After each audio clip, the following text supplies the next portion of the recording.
Once upon a time, there was a little boy, and he was so poor he had to wear the same clothes every single day. He didn't even have a spare change of underpants, and when he went to school, his friends said, "You're smelly," and he didn't like that. And in the afternoon, the girls would say, "You stink," and he didn't like that. But as much as he didn't like it, he was used to it, because this boy was the poorest boy you've ever seen in your life. Even though he went to school, his friends didn't know about where he lived. In fact, he didn't even have any friends, because he never wanted to invite them to his house, and they wouldn't want to go anyways because he smelled. Let me tell you about this boy. He lived in a big city, and he had to walk to school for 2 hours every single day.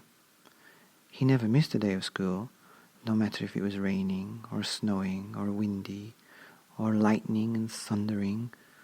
It doesn't matter if there was hail or wind. He always went to school on time, because he knew that that's what was going to help him achieve his dreams. You see, he did have dreams, and even though he smelled, and even though he had no friends, he had the biggest dream that any boy could have. But let me get back to the story of his house. You see, because he had to walk so many miles to school, he was living far away from all his friends and his teachers. In fact, he lived all by himself. This boy didn't even have a mummy or daddy, or a grandpa or granda. He used to have, but not now. That was a long time ago, and he wants to forget those days, because when he tries to remember, he just remembers what he doesn't have. And that was the past, and he's thinking about the future now. But back to his house. His house is about as big as anybody's garden shed, and it's just as warm in the winter as well. In fact, it's freezing. Even though he has one change of clothes, he's got a bed, which keeps him warm, and he's got a little doggy called Kip. So, there's nothing much to say about his house, other than he's got a key and he locks it, although there's not much to steal if you wanted to go. And he smells like dogs, but he's still got a dream, and he's got determination that you would not believe. In fact, you'd have to. Any boy that was going through what he's going through would simply disappear with worry. But this boy didn't, because he's got a dream. You know, even though he walks to school, he's actually quite late. In fact, every day is late. But that doesn't matter. In fact, the reason why he's late is because he likes it when his teacher shouts his name. Because this boy, he's called Choco. That's right. His mummy and daddy named him Choco because they loved chocolate.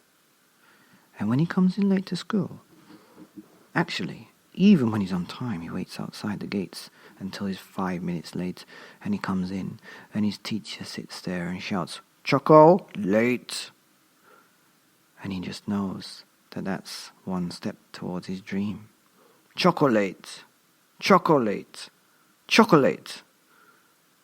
Soon, he got a nickname, Chocolate, because he was always late, and his name was Choco. That was part of his plan. You see, ever since he was 4, when his world turned upside down, he saw a poster on the wall. And it was a poster about a famous chocolate factory, and how one man, against all the odds, with no friends, made it to become the most famous chocolate factory in the whole wide world. And he wanted to do the same. And now he was 7, and he had his sights set on this plan. And the first bit was, go to school, do well, and then make your dreams happen.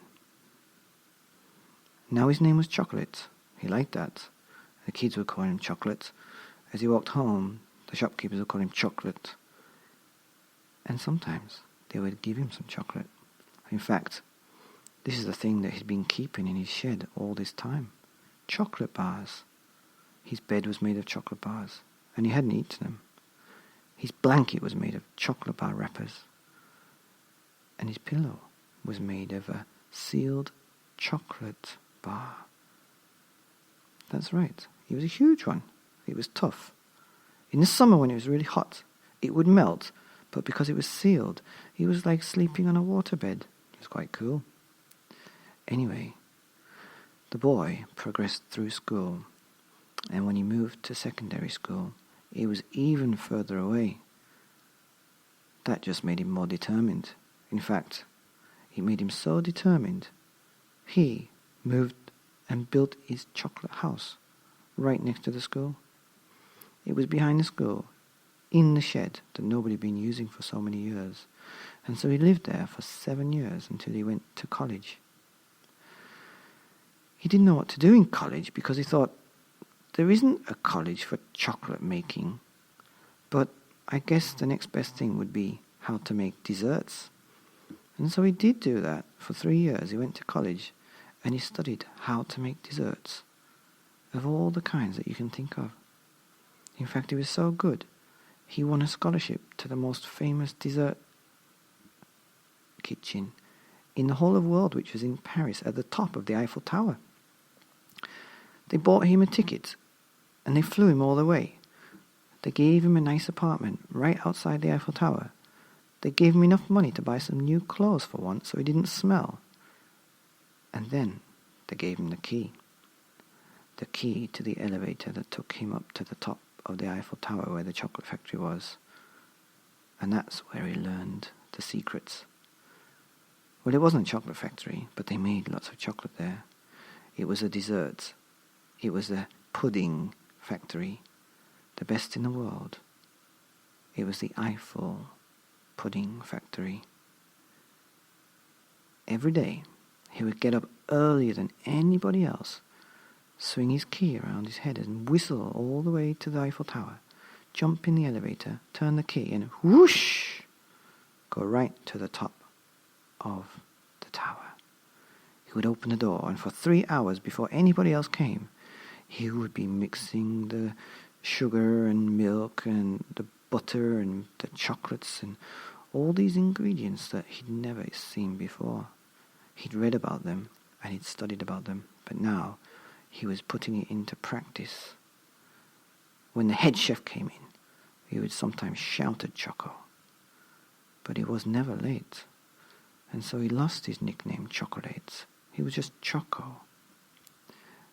But after a while, the head chef, who was a very mean guy, a genius but very mean, saw in Choco what he saw in himself. A boy with a strong desire and a passion and a dream to become the best chocolate maker in the whole wide world. And so this mean man took Choco under his wing and trained him. In fact, Choco was there at 5 a.m, and the head chef was always there about 6 or 7. And then after work, when everybody else went, Choco and the mean guy would stay and he would teach him some special tricks about chocolate, how to make it not melt, how to make it melt, and changing colours and all sorts of things. Well, Choco was there for about 6 years, would you believe it? And in that time, he'd amassed so much information about making chocolate that it was time to move on. You see, he'd outgrown his master, as people do, and it was time to launch his own worldwide chocolate factory. The brand was simply Choco. Quite catchy. And within 2 days of launching, his chocolate was sold in 3 million shops around the world. It was an unbelievable success, and he became world famous. He was on the cover of magazines, newspapers. He was on the internet and on YouTube and on news television programs. He was interviewed. They made a song about him. They wrote a book about him. And within a couple of years, he was sitting on the empire of the most famous chocolate company in the whole wide world. He was very, very, very, very rich, and he would often have to get phone calls from the Queen of England, the President of America, and all these kinds of people that he doesn't want to meet. He would make excuses like, "Oh, sorry, Queen, I'm making a new kind of chocolate. Oh, sorry, Mr. President from America. Oh, I've got a bit of a tickly cough. Can we meet another time?" And he would put the phone down and go back to making chocolate, because that's what he did best. Choco's chocolate. Well, I'm not sure how good it can get now, because he's become the most famous chocolate man in the world. And so he lived like that for a little while until he found another boy with fire in his eyes, wanting to be the chocolate king of the world. Well, Choco was king. However, he took this boy under his wing and trained him up. And together, they became the chocolate kings of the world. And they started a trend where little boys would want to be chefs in dessert, making chocolate, which is quite nice, because before then, all the boys in the world wanted to be soldiers, or doctors, or bus drivers, or something like that. Not chefs, especially not chocolate chefs. So, in the world, people, should I say little boys, they all wanted to be Choco. And when the teacher said, "What do you want to be when you grow up?" "I want to be Choco. I want to be Choco. I want to make chocolate." "Well, that's a very high aspiration," said the teacher. And that's the way things went. Now, I don't know what happened to Choco, because, well, I was thinking about some other stuff, and my attention went elsewhere. But you know what? The one thing I did learn is that a boy with a very terrible background had a huge determination and kept going when people didn't like him, and when he stunk of dogs, and when he lived miles away from school in the rain. He set the plan and did it all by himself, and he got to the top of the world, and he was at the top of the Eiffel Tower. Can you believe that? Anyway, that's the end of the story. The end.